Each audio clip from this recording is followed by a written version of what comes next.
think games are being co-opted by film and TV in a different way than it used to be. If you were making a big franchise movie, you had to have a game tie-in. But now, big broadcasters and the big film producers are starting to see it doesn't start with the film or TV show anymore. It starts with the story.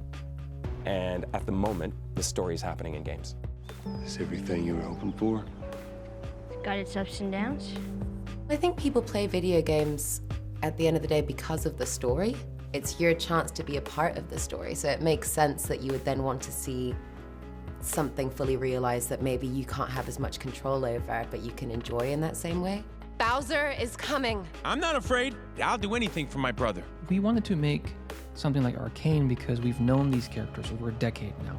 You know, day in and day out, we play games with them, but we've never really known them as people.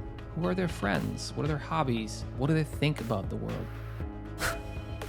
Cyberpunk 2077 created a huge, exciting world, a great foundation for a TV show. But it brings one challenge. When you want to create something new, you have to balance between being original and keeping the consistency.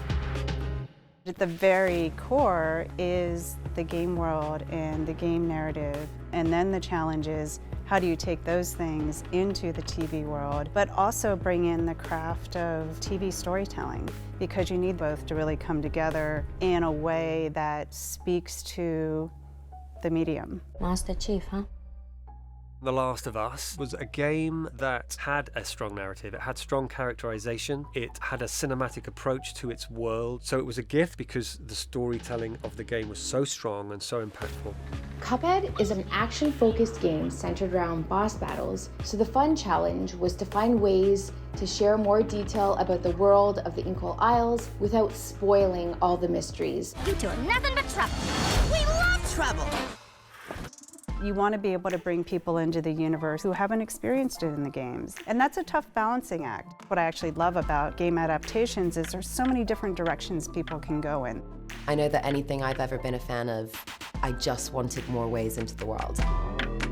We can really embrace it. We can embrace the worlds, the characters, the tonality of games, the quirkiness, the clunkiness. So as we're adapting games into movies and shows, a big question is, like, should we stick to that? Should we stay true to our quirk? I think strong creators are actually going and working in games companies because they have more freedom and they get to create more interesting stories. And because of that, people are starting to take notice.